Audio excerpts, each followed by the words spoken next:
Hello, welcome to the Always Be Comedy podcast. Our guest today is the great Rosie Jones. If this intro is shorter than it normally is, it's because I'm with my nippers and they've run in a couple of times, a la that poor BBC presenter. Remember when the mum was trying to keep them out? Oh man, yeah. The classic. And Timo he's working in Edinburgh. But Tim, the great Rosie Jones, my God, talk about a funny dude. Whenever she walks into a room, Ed Gamble was saying this on a recent episode. Tim, just what a joyous force she is. Oh man, she is just such a delight. I actually ran into her yesterday, and it was so nice to see her. Did you? She was saying she really loved doing this, which was very, very nice. And yeah, she's just so funny, such a joy on and off stage. And yeah, I was delighted. It was, you know what? I was surprised she hadn't done a pod before. It was a lovely surprise to get her. I was like, oh wow. I assumed she would have done it like 2 years ago, but yeah. It was a bit like, when people assume that Rich Ayoade had done Taskmaster like 10 years ago. Yeah, absolutely like that. It was a bit like that. It was like, because it was, Tim, are we sending her the rebooked? And Tim was like, she's never done it. We were like, oh my Lord. Wow. So yeah, great to have Rosie on. So if you're in Edinburgh, Rosie is doing her barnstorming, huge smash hit show. I Can't Tell What She's Saying, because by her own admission, she loves this show so much. There's a mosquito. Tim, I won't show you my body, but I am covered in bites. Oh man, brutal. I'm a buffet. Especially my bald head, it's like a buffet. I Can't Tell What She's Saying. She loves the show so much, she can't let go. Tim, but also, think of like Seinfeld would tour the same show for years, wouldn't he? But over here, guys might do a show for a year and then it's sort of in the bin. So it's a shame, isn't it? I think it is a shame. I really like I like people bringing best shows back, and a lot of stuff will still be relevant and so on. So yeah, of course. I'm delighted she's doing this show. This might be the last time to see the show in Edinburgh, but go see Rosie. She's on at 4 p.m. at the Pleasance Cabaret Bar in the Courtyard. One for great venues, 4 p.m. You can get it pre-dinner show. Perfect. So I'm doing this on my trusty Huawei laptop, and the camera is in one of the keys. So very James Bond. You push the key down and the camera pops up. But I don't know if it's had an update or maybe it's Zoom, but the camera keeps zooming in and out. So I'd like to. Yeah. I'm not doing it. I'm not such a narcissist that I'm saying like Christopher Nolan, giving myself a close up and time to use the dolly. Just wanted to explain what was going on there. So be sure to check out her beloved I Can't Tell What She's Saying. However, Rosie being Rosie, she's also doing a whip. Anyone but me. Work in progress. 8:30. Hang on, I've got the date here. So, Tim, it's already gone. So I hope you went and enjoyed it. The good thing is we wouldn't have to plug it because it will have sold out, because it's Rosie Jones did a one-off work in progress. So don't worry. If you went, I hope you had a great time. And I'm sure that's this very early preview of a new show, which you'll get to see in the future. Yes, that's so funny. In real time, you saw that as well. Anyway, me trying to salvage it, but you can see I Can't Tell What She's Saying. Timo, now that's a monster run, isn't it? Oh yeah, absolutely. She's already toured it across the country, playing big old venues, and now Cabaret Bar is like an iconic venue, one for great venues, and I saw her after her first show yesterday. Like I said, she's having a great time. You'll have such a lovely time with Rosie. Go see it. Rosie will be back at Always Be Comedy soon. We had a chat after the show, probably a work in progress, something like that. So, I mean, we would love it to be on sale by the time this episode comes out. But be sure to check out alwaysbecomedy.com tickets. Please see my previous comment about the nippers. Timo, lots of shows at the Mothership. I've got to stop calling it the Mothership, given that that is the name of a similar name to a comedy night that we are not affiliated with. Yeah. Lots of shows. Monday, the 24th of August, we've just added a work in progress with Ivo Graham. There's Josh Pugh on the 25th. Jacob Hawley on the 26th of August. Tom Gilby, Absolute Filth. The Wine Guy, work in progress. Thursday, the 27th of August. We've just added Red Richardson, Friday, the 28th of August. Red Richardson, Monday, the 31st of August. For all these shows and many more, please visit alwaysbecomedy.com/tickets. If you did that on purpose. You did. I don't know if you could see the smirk there, Tim, but it was a smirk of triumph. Anyway, without further ado, here she is, the great Rosie Jones.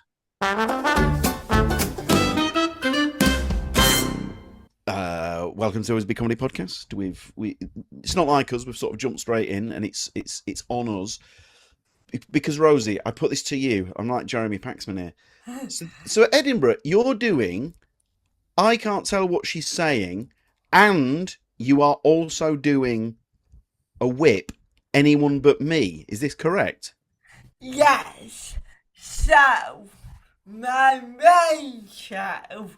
I can't tell what she's saying. It's my old talk show, but I love it so much, and I'm not ready to say goodbye to it. So I've condensed it from 2 hours to an hour. So it's a lovely, new, compact show. But at the same time, I am hungry. I want to write new shit. And I just think I'm the most creative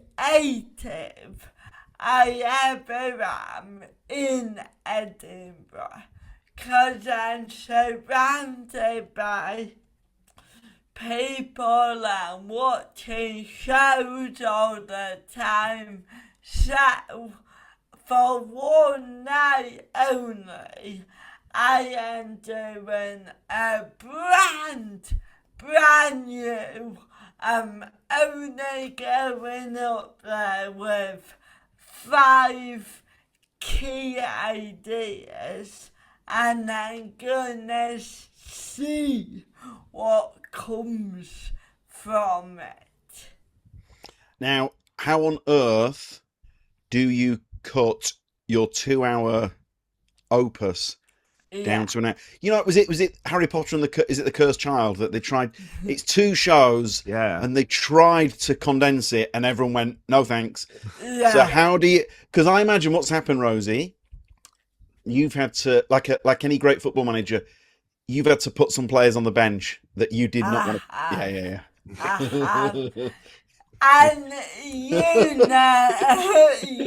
know me, I'm an absolute comedy nerd. And because I speak slowly, every single word matters. I have callbacks on callbacks in the 2-hour show.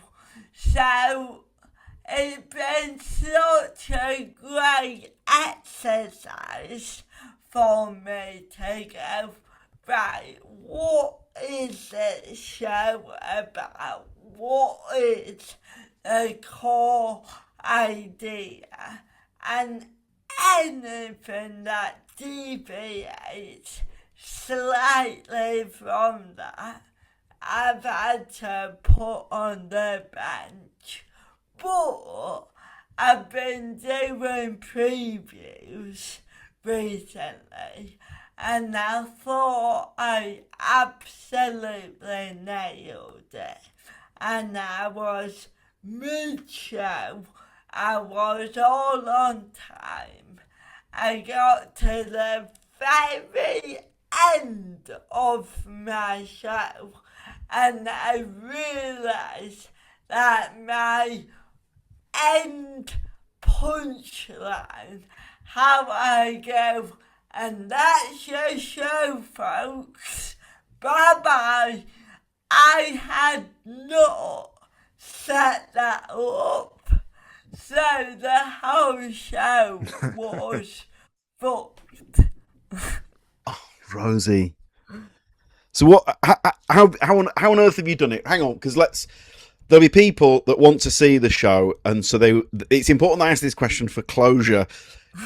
How have you done it? How have you made it work then? So my show is all about what it's like to be me, well, a year ago. And me a year ago, I was single and never been in a relationship, which felt so weird when everyone around me was getting married, having babies, and then at the same time my career was going really well in real life, but really badly on social media. So I was getting a lot of love from people I met and a lot of hate from people online. And I had a few interactions with absolute strangers when they'd either come up to me and they say, "Oh my God, I love you," or a few where they will come and abuse me to my face.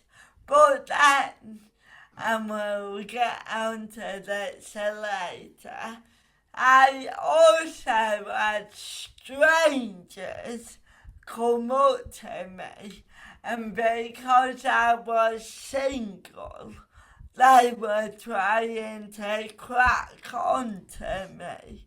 So every single stranger has said to me, "Rosie," in my head I was like, "Are you gonna compliment me, abuse me, or try to fuck me?" So every single person, it's a real spin of the roulette wheel. You're so so every person that comes up, you're like, I don't know. So you're like, oh, here we go, another fan. Oh no, I got it wrong. No, oh my God. So essentially, that's a key part of my show. It's true. Jesus, an absolute, to quote Ronan Keating, an absolute roller coaster, basically. Yeah. And the confusing one that when they come to abuse me and then go, "Actually, I could fuck her." But I'll say this, and I've seen it firsthand. When people approach you after shows, and you know, they sometimes really pour their heart out. I mean, it's lovely. It is lovely stuff, isn't it?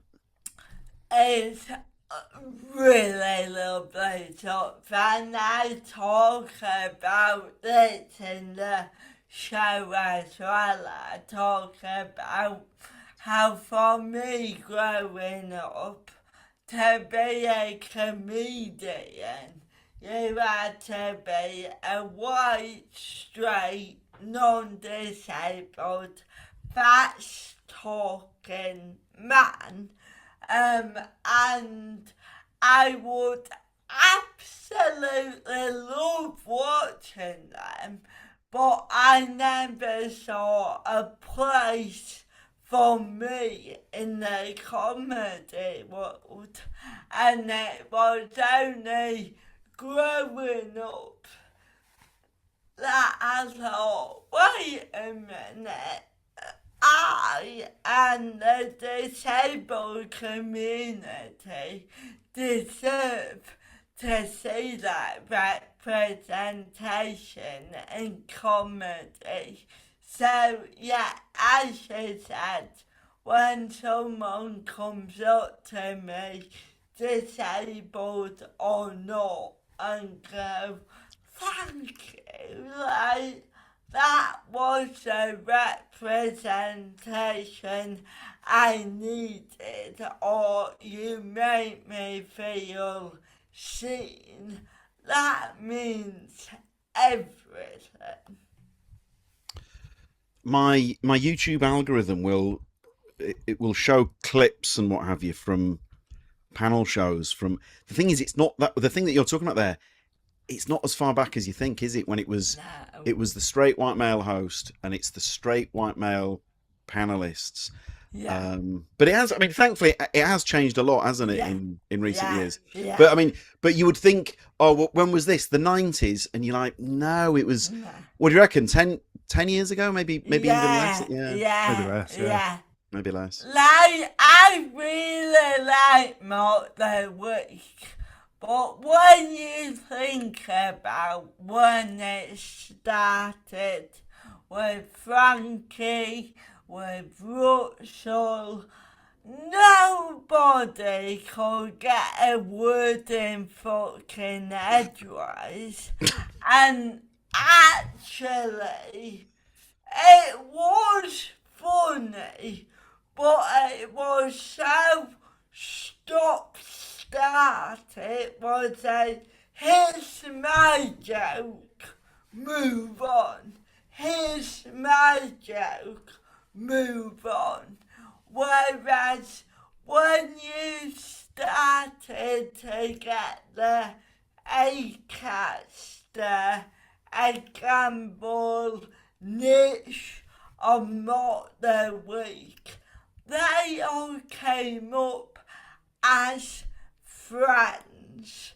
So one of them would tell a joke and the others would laugh and add to it, and it felt so much more of a friendly, creative, positive, enjoyable environment. And for me, that makes for better comedy. Yeah, those guys, because they've come up together. So what I'm doing is keeping the ball in the air. They're passing the ball to each other and they're keeping the ball. Sorry, that was the mime. It was at the start of a James Bond film. Yeah. But yeah, they're very good at that. And in fact, we had Rhys James last night, and he was telling us about a recent record where it's him, Pasco, Ahir Shah, and it's passing the ball to each other. Yeah. And for me, that's not to take away from Frankie and Russell, and they're all incredible boys. But I just think, as a viewer as well, when you're watching a group of comics pass the ball around and have fun, you as an audience member, you feel like you're their friends and you're in on the joke, and it's so much more enjoyable than seeing just 6 men shout at each other. I think Frankie, if Frankie was here now, he'd go, yep. Yeah. I think. Yeah. Could be wrong. Yeah. Dara says it's so much better. Yeah. Since those days, yeah. Yeah. Yeah. You mentioned Nish there. The running joke with Nish. And now I think all our listeners will already be au fait with this joke because we're all comedy nerds together. But the running gag where you're lying on the floor, Nish. So that was a real Freudian slip. Nish is standing over you. You know, please explain where it started, how it gathered momentum, and so on. Because it's a real heart. Obviously, it's a horrible joke, but it is. But it is also, you know, it says a lot about your friendship. That you know. So it started in Edinburgh. I would say in 2018, and I was coming out of the Pleasance courtyard, and at this point, Nish was on TV all the time. We were really good friends, and I saw him surrounded by adoring fans, and I was surrounded by 0 fans. So I thought, how on earth do I bring all the attention to me? Correct.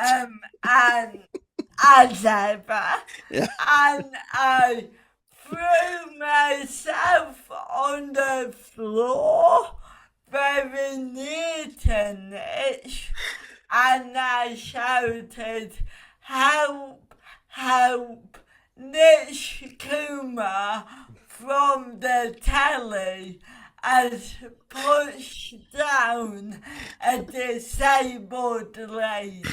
Oh my God! Now, and people started to take photos. Oh, Jesus Christ. And I thought, I can do this. I can do this for at least the next 10 years. And I have. Yeah, it's... Sorry, go on, Tim. It's always exciting to see in real life. I've been there a couple of times, and it's always like, here we go. I think I have photos on my phone of it myself, in fact. Yeah. We all do. We all do. What is great now is everybody's in on the joke. Yeah. So I make sure that I go, I'm doing it, and everyone gets their phones out, and we all have a lovely time, apart from Nish. Well, may I also just flag that you are now the person who's got the adoring fans and he's on telly all the time. And I know we've talked about this privately, and I've said it on stage, and I think Charlie Baker said it on stage, but we worked on Harry Hill's Tea Time, and were you an associate producer? No, I was a researcher. So Rosie was a researcher, and so before every record, Charlie Baker and I had dressing rooms next to each other. I was the warm-up. Charlie was a repertory player, different characters and so on. And then Rosie would come into my room before every record and talk me through the script and which bits might need a call and response from the crowd, that sort of thing. Yeah. And Charlie and I, we knew that Rosie was a comedian, and Charlie and I thought that we were like being the kindly veterans. And if there's anything that we can do, to help you and your comedy career, then you just let us know. And so you must have been thinking, yeah, all right. So I'm doing the hand gesture of like, yeah, sure, guys, because I think you knew what you already had in the can. Because I reckon about 2 weeks later, Charlie and I saw a trailer for the new episode of 8 out of 10 Cats and Rosie Jones, and we were both like, oh, right, okay. And so it became Charlie Baker and me saying to Rosie, if there's anything you can do to help.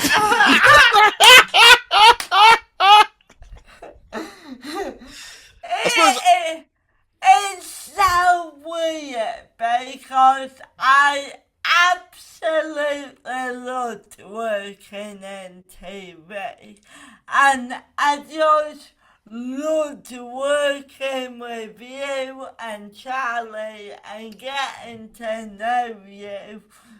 And I always say that stand-up comedy is a hobby that I got a bit out of hand. And literally, if you said to me tomorrow, right, your comedy career's done, go back to being a researcher, I will go, all right, thank you guys, lovely to be here. But I just loved meeting you two and learning about comedy.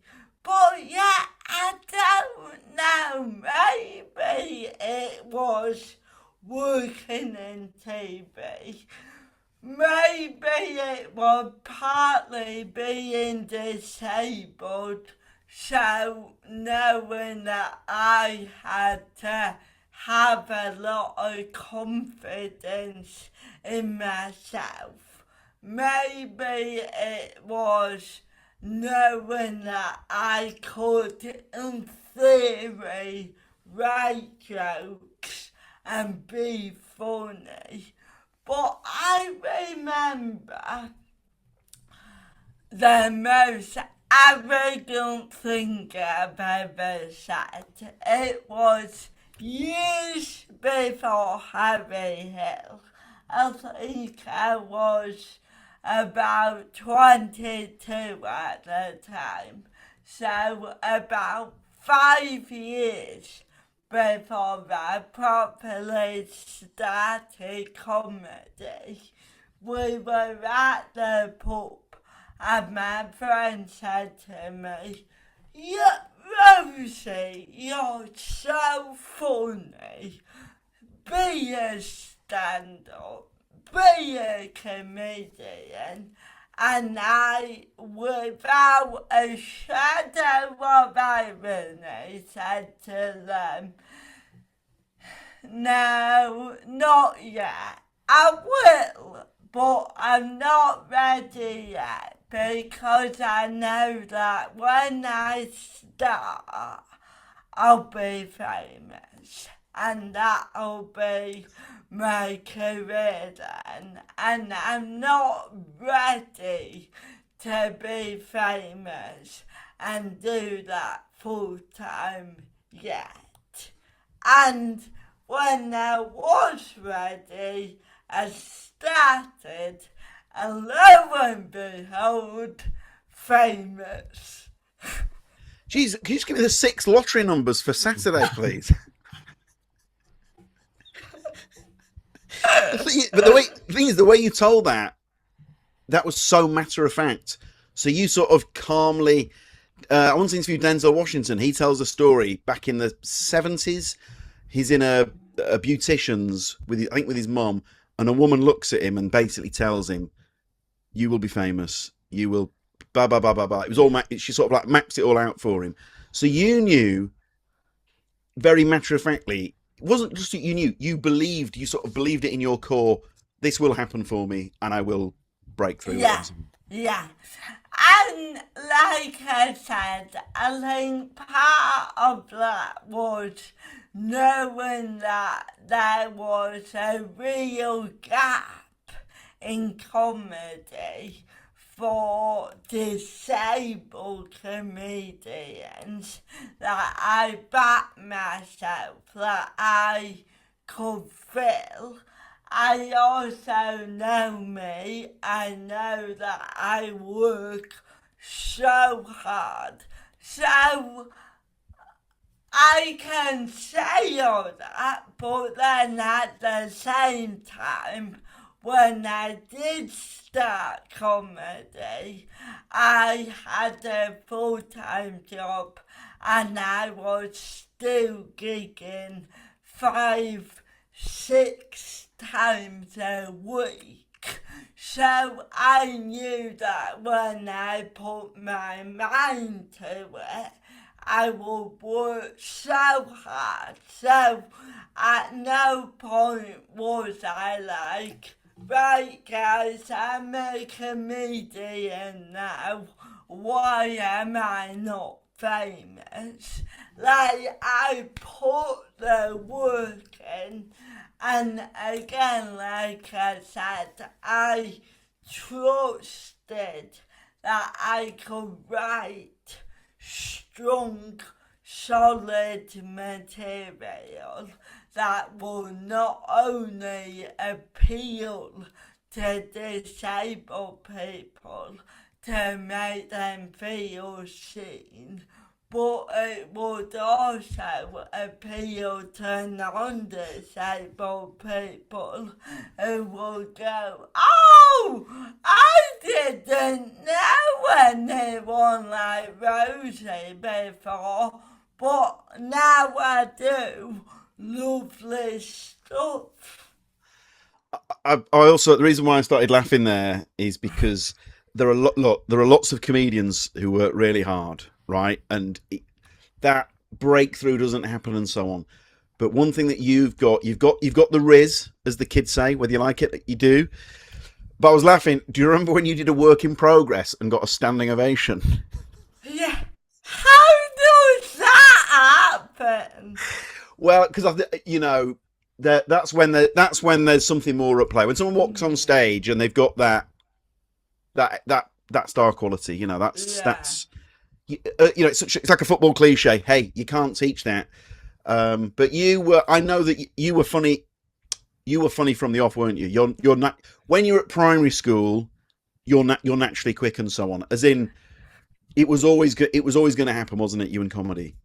Yeah, that's it. I really think I come from a funny family, apart from my dad. Sure, absolutely.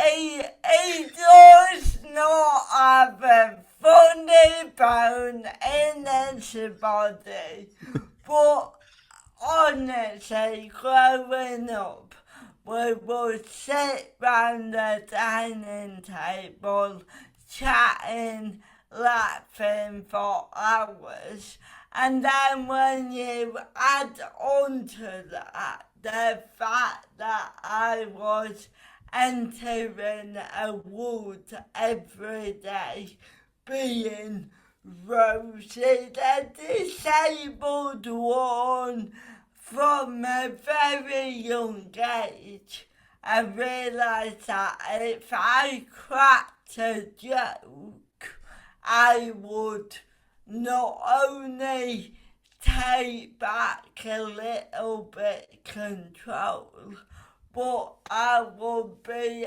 able to control my own narrative, and no one could really feel sorry for me when I was the one leading the conversation and making everyone laugh and happy.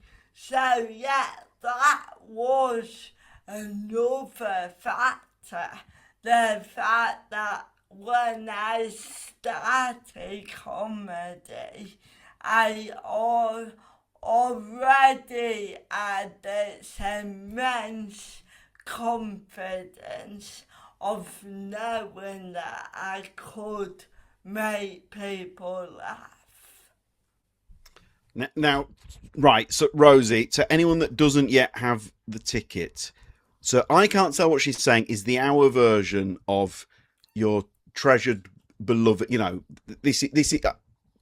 We know what the show means to you. However, anyone but me. What do we expect from anyone but me then? Well, it will be very chaotic. It will be very enjoyable. But what I guarantee, like, if you get a ticket for that show, you will be seeing things that no one has ever seen before, and B, no one will see again. Wow. Stick it on the poster. Yeah. Now, are we allowed to ask about the book 2027? Please talk us through this. Yeah, so that's another EDX card. So I write a lot of children's books, and I love it because, again, when I was growing up, I would read books that I could not connect to because I didn't include characters with disabilities. I think the only book I read that had a disabled person in it was The Bloody Secret Garden. And I do not relate to a sickly Victorian boy. Sure. Yeah. So I started writing books called The Amazing EDX Card, and I've written 2 already, and I just finished my 3rd one. And it's so lovely and wholesome.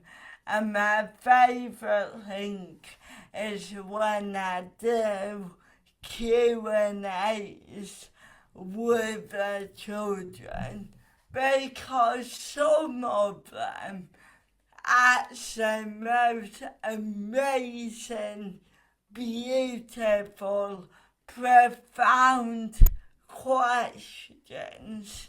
And then I had one on Saturday when a boy put his hand up and said, when was the last time you stubbed your toe?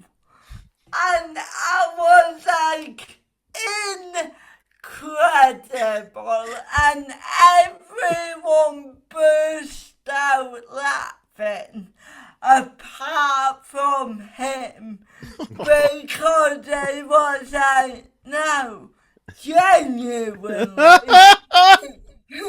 when was the last time you stubbed your toe?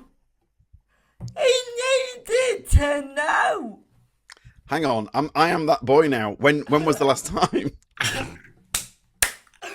I was so eager to get in bed the other week. You know when you decide not to take the final step, and I can delete into bed, and I knocked my toe on my metal bed frame.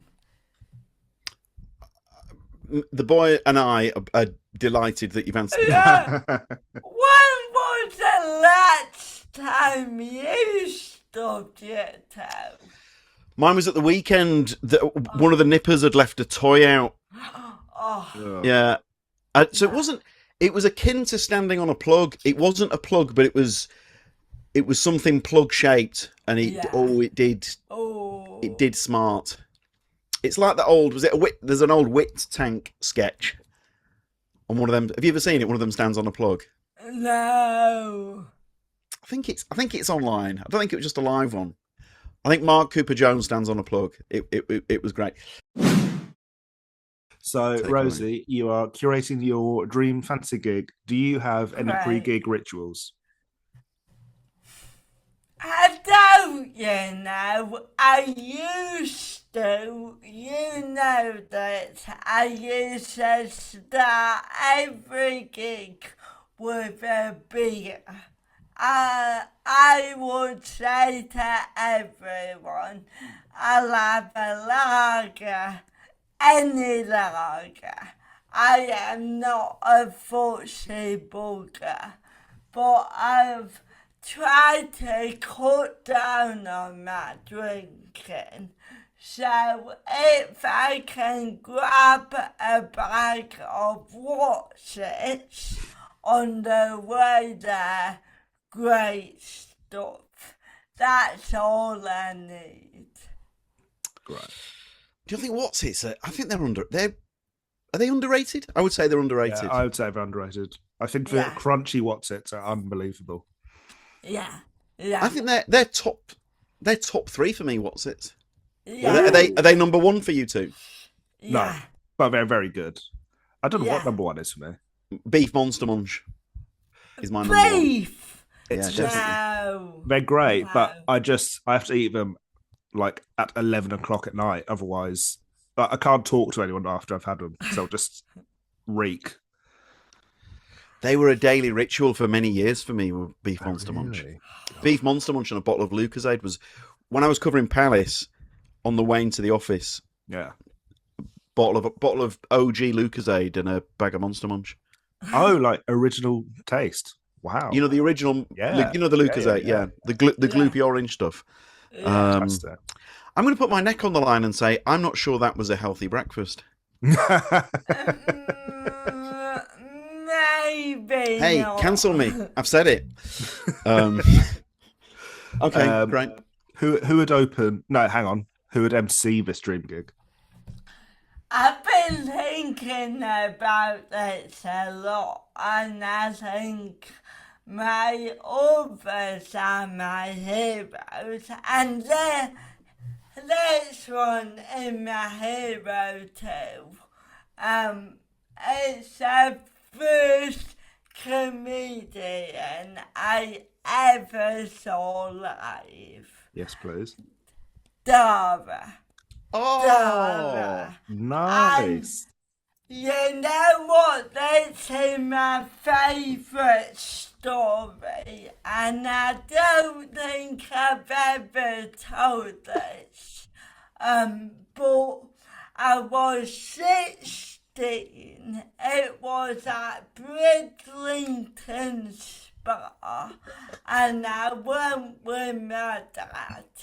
And what Dara did is he would come on, chat to the audience for an hour, have a break, and then do his hour show.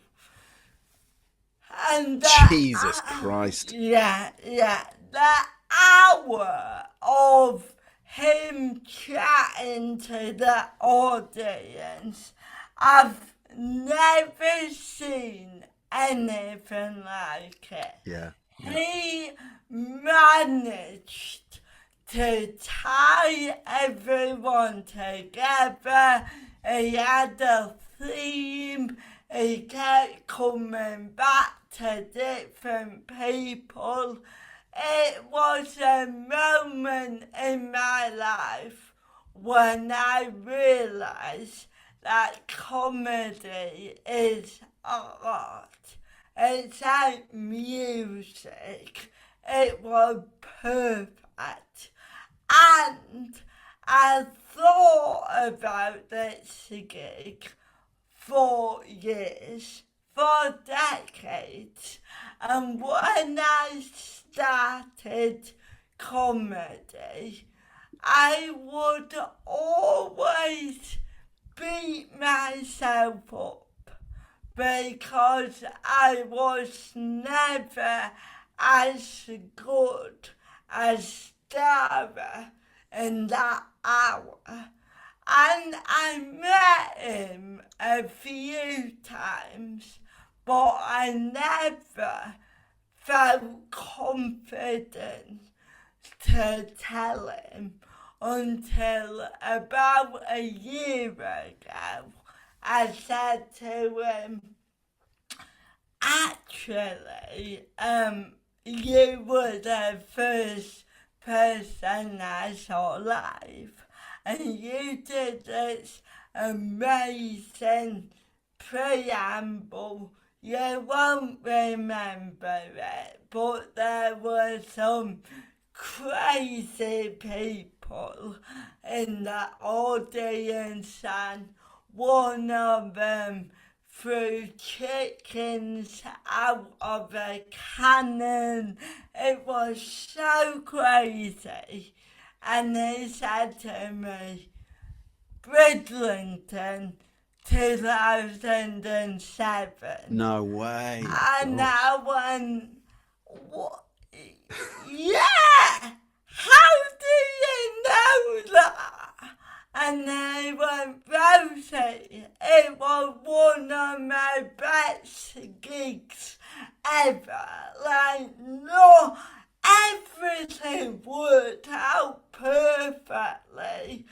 That has never happened to me before. And there I was thinking that Dara did that perfect symbiosis of jokes every single night, and he does. He's amazing. But I cannot tell you how much better I feel knowing that he knows that it was a particularly good night. That's great. The guy's such a mensch, isn't he? But by the way, by mentioning Bridlington, you reminded me of the question. It was this: Scarborough, you must be chuffed. You and Paddy Young, the Scarborough Mafia. Isn't this great? Yeah, it's so good. And actually, to take it out of comedy, there's a guy called Charlie Heaton, who was a big brother in Stranger Things. So he's a massive Hollywood star now. Oh. And he's from Bridlington. So in the past few years, we are doing it. Love to hear it. This is great. Yeah. I love the Scar. I think. Sorry, go on, Rosie. No, I was just gonna say, I think I decided to have Dara as my MC because I just want to see him with the audience, because what he does with improv and chatting to people is like no other person. Great pick. Great pick. Who would open? Again, this is a banging lineup, so I feel so guilty for making him open, but it would be Billy Connolly. Okay. I just want to see Billy in a room telling his stories, because like a lot of us, I just grew up with him. I grew up just realising that jokes didn't have to be knock knock, who's that? Like, I just love how when I'm watching Billy, I feel like I'm sinking into his world and he's holding me, and just that confidence to know that you can meander around the houses and then hit us all with a killer punchline. He's a master. He's a god. Did you ever see him? No. Oh man. No. Sure. Did you? I saw him the Apollo. Well, I've also seen Dara. I saw Dara and Billy Connolly in the Apollo probably like a year apart. And yeah, it's just amazing to get to see him. Like incredible. I saw Billy at the Apollo. Yeah, lovely. I remember him referencing Harry Hill. I remember thinking that was mad. I was like, yeah, oh wow. Yeah. he knows who Harry Hill is. His I mean that the ITV audience with, I mean that particular special is incredible. Yeah. You could bring that back, couldn't you? The audience with easily. Yeah. I'd love them to. Yeah. You know what? Let me remind myself. I'm going to email. I'm not even joking. Didn't they do that with Adele or something? Yeah, they did. Yeah. Audience with. Yeah, they need to do it with comedians. Yeah. Well, you think about there was Harry Hill did it. I think his wife. I think Harry's wife says. Maybe this was told in private. I'm not sure. I think Harry's wife says it was the worst night of her life. No. Yeah, it was a rough evening. Why was it so bad? I don't know if we're allowed to put this in the edit, but there was a camera on Chris Tarrant, who was massive on Millionaire at the time. Yeah. And so the idea was that the camera would keep cutting to people in the audience pissing themselves, but there was also a Tarrant cam. And the idea was that it would, because Tarrant was such a huge ITV star at the time, it would constantly cut to Tarrant laughing. And he was stony-faced through the whole record, and I don't think they could use a single cut to the Tarrant cam.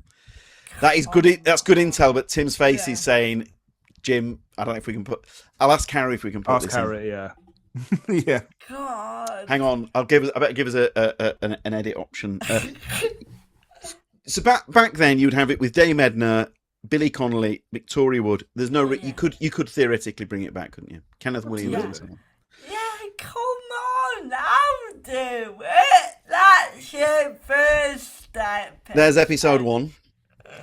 I guess it's just the Holly Willoughby ask you a question or something to set up material. I think that feels quite old hat now, but there's a way to modernise it.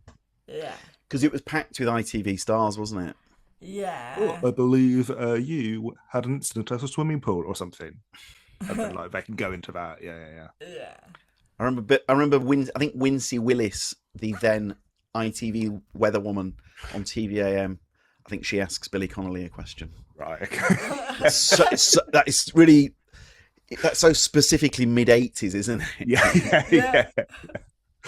I think I watched Jimmy Tarbuck's one or something, and Scylla is in it and stuff. It's great. It's really nice. It's amazing. Yeah. Anyway, sorry. I mean, brilliant. Who in the middle? Has anyone done this before? Mrs. Narcissist of Narcissists. It would be Miss Rosie Jones. Love it. It'd be a narcissist move if you were headlining, but I think in the middle it's all right. That's allowed. And I like the fact that you said to Billy Connolly in the green room, "Come and watch the master." Yeah. Stick around. Bring your notepad. There's a pen. You're going to need that. Let me teach you a few because I've really gone back and forth on this because I love going to comedy, seeing somebody sitting there and having a lovely time. But I do think I enjoy a gig more when I've got a little bit of nerves, when I'm in the green room, when I'm watching everybody else stood up at the back of the room, when I'm not only analysing the comedian, but I'm analysing the audience in the context of, oh, they're really going for the rude stuff. Oh, okay, maybe I'll change up my stuff and I'll do a bit ruder. And I just think in my dream gig, I will be there with Dara, with Billy, in the breaks, analysing it all, and it will make me so happy to be part of the gang. Perfect. Who's following you, Billy Connolly, and Dara? So you've actually mentioned her, and I chose Billy to start it because I think I can watch him without getting too nervous about my gig. But ending it, when I've done my set, the pressure's off, I am sitting down, relaxing and watching Victoria Wood. Lovely. The maestro. Yeah, and she's gonna do a bit of stand-up. She's gonna end on a song, and we're just gonna all have the best night ever.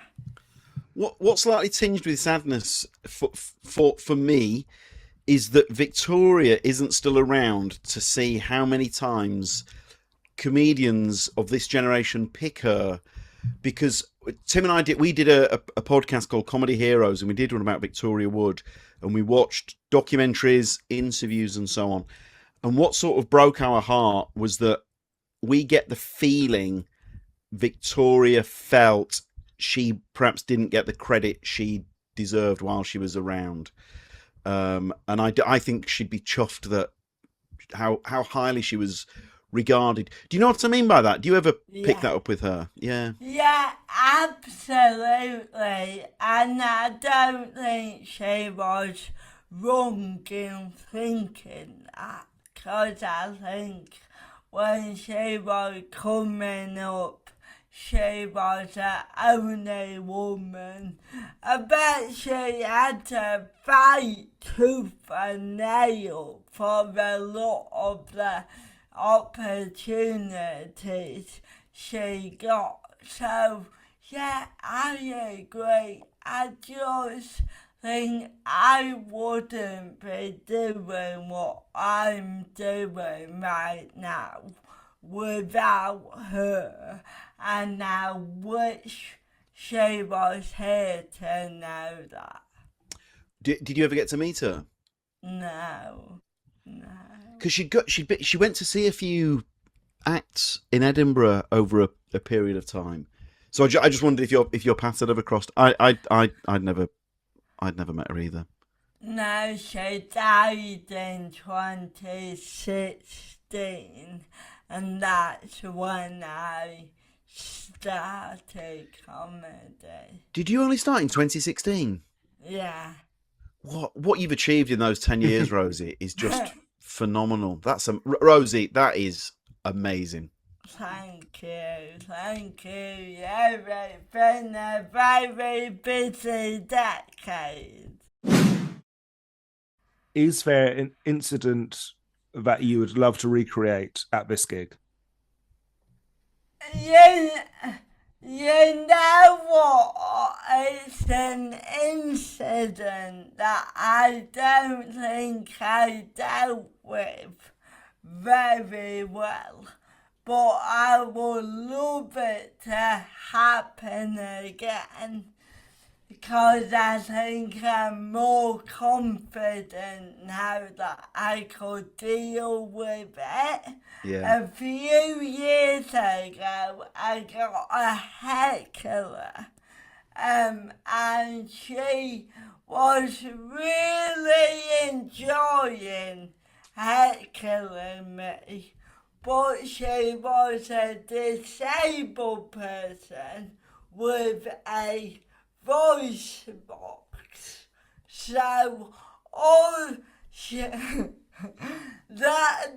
shows the level of commitment. So whenever she wanted to heckle me, she would type out the heckle and then play it, but the heckle would refer to something 10 minutes ago. Oh my God! And as I said, it was mid-show and I didn't really address it. But I don't feel like at a gig like this, I would lean into it. I would talk to her a lot more because I just want to show that disabled people can do anything, including heckling. Right. What would you have done now then? I think I would have brought her in on the joke. I would have chatted to her. I would say, why do you want to heckle me so much? And then, actually, to be savvy, I think if I had interacted with her for 2 or 3 minutes, I would have nipped it in the bud for the rest of the show. Sure. Yeah. Here we go. Another heckle referring to something that happened 10 minutes ago. Yeah. Yeah, sure. And I do think, of course, you do get shitbags, but I think a nice, harmless heckler at the beginning of a gig can bond all the comedians together. And they go, oh, don't worry, I'll sort him out. And I think an incident like that is so good for going, how do all the other comics interact with this person? Yeah, absolutely. I think there's probably going to be episode 176. I think that's the first time anyone's answered it. They want this thing to replicate so they can change how they dealt with it before. I think that's cool. I think that's great. Yeah, I like it. Yeah, I like it a lot. Yeah. It's a really good angle. Yeah. So the inverse, is there an incident that must not happen at this gig?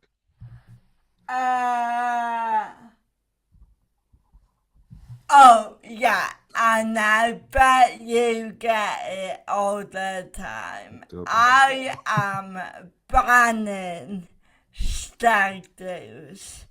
There will be absolute, and you know what, I'm not gonna be gender specific.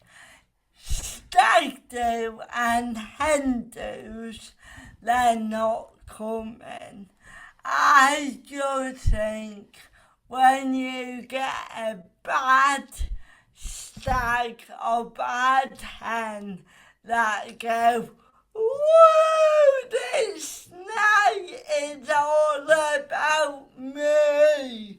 No, absolutely not. Nobody, no alcohol is gonna ruin my perfect gig. Well, we'll let you into a bit of a secret. We do always be comedy. If any audience members ever wondered this, you cannot buy more than 6 tickets because of it was a gay hen do. So it was like 26 lesbians, all in their 40s and 50s, were annihilated and absolutely horrid, like toxic behavior. And I went home that night, literally went through every gig. I'm going back 12, maybe 13 years and change the settings to be fair, it's good that it happened because talk about, you mentioned nipping it in the bud. It certainly nipped it in the bud. And to this day, we'll get an email. We've got Gary's stag coming up. Can we buy 19 tickets? And Tim and I will always go, I'm sure you're lovely boys, but the answer is no. So no, we're with you on the stag hen thing. Also, do you not think, I think that all the stags and hens out there have finally realised that maybe having to sit still and be quiet in a dark room for 2-3 hours on a Saturday night, it's not a sensible use of your time. If you want to be out chatting and having fun, you don't. Hang on, obviously you have fun at a comedy gig, but you want to have fun as a group, and you obviously literally cannot do that at a comedy night. You can't. Hey Dave, this is like when you said, blah, blah, blah. No, sorry, wrong place. That's it, and that's what always baffles me, because I'm watching them going, I don't want you to be here, and you don't want to be here. This is it. Why are you doing it? Yeah, no. Have you ever had that before with the stags or the hens, where you've been like, oh guys, come on? Yeah, I'm very good at chatting to them a little bit and then going, all right guys, shut the fuck up. But it's just when they want to make it about them, and it's like, do you not realise that you're 10 people in a room of 400, and well done, you're getting married, good for you, but you know what, no one else gives a flying fuck. Yeah, I think we're all in agreement here. I'd like to think every listener's going, yep, 100%. Yeah. No one at a comedy gig has gone, oh, thank God, there's a 17 strong hen party in. Phew. Yeah. Yeah, crazy. Final question. How do you unwind after a gig? Well, I'm cheating now because I'm taking something that I did last year. So I have my own foundation where we help people with cerebral palsy. I'm a great person.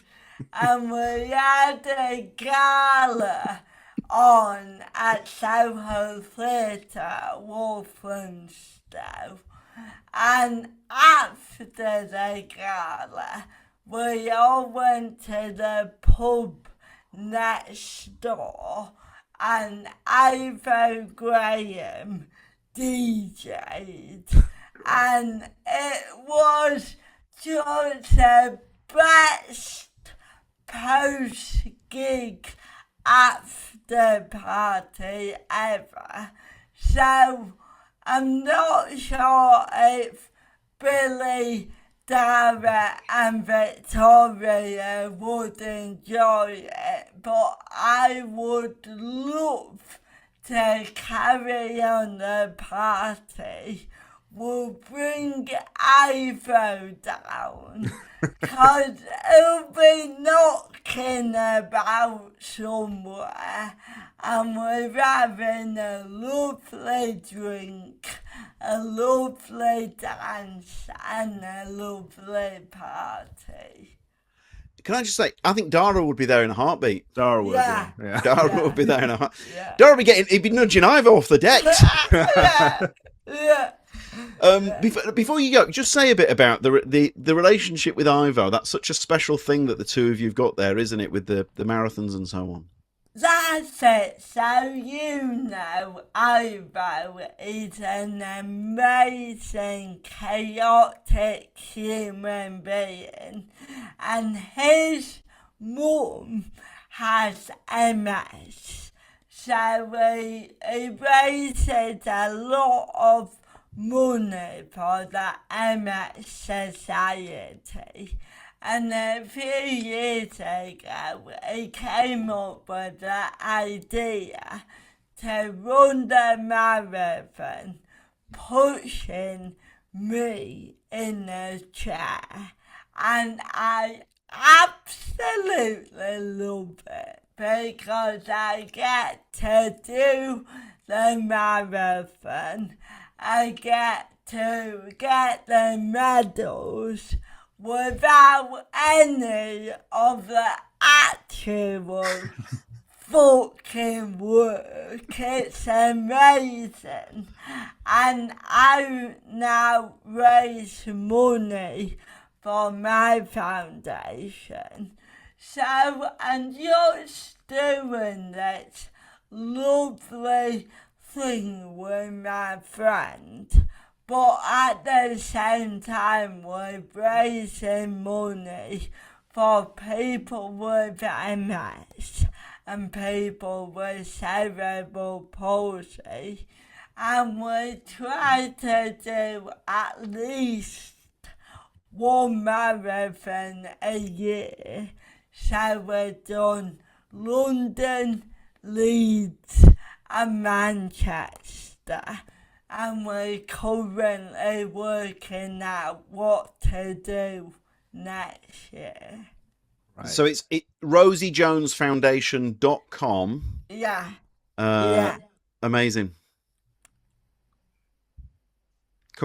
That's it. That's amazing. Rose, that's fantastic. What an incredible thing you've done there. That's it. Well, I love my job. I love being a comedian.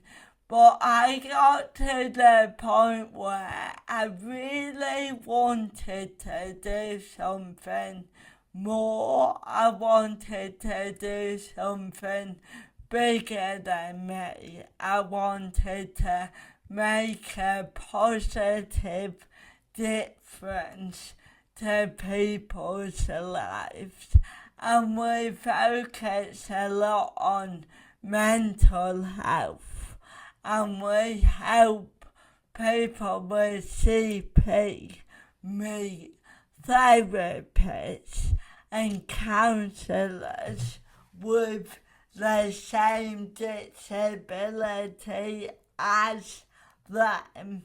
And in the past year, we have been able to fund 1,000 counselling sessions for people with cerebral palsy.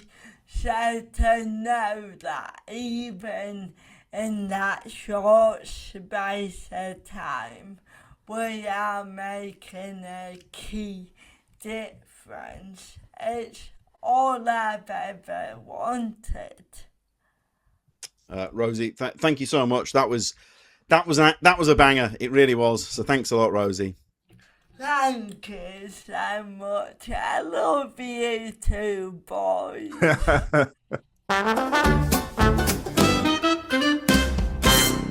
Big thanks to the great Rosie Jones there. Tim, my battery's on 12%, even though it's plugged in. What does that say?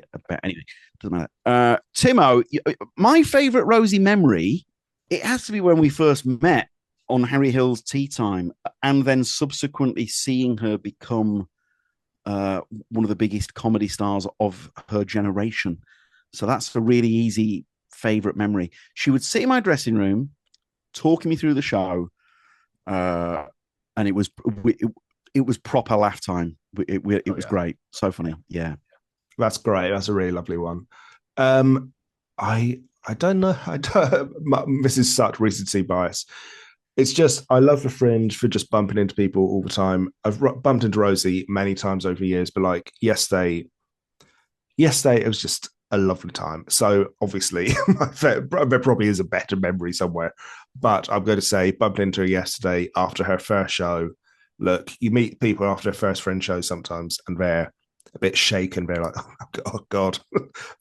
She was not that. She was delighted with how it went, and I was delighted to see her. Rosie Jones, one of the greats. Great pick. Timo, did you hear that noise that my computer made? It just came up and went, your computer has low battery. So sorry if that was what that... How can it go down in 2% in that time? Incredible. Right, we better go. Timo, I'll see you soon. Stay in touch. Take care, guys. Lots of love. Bye, bye, bye, bye. Bye.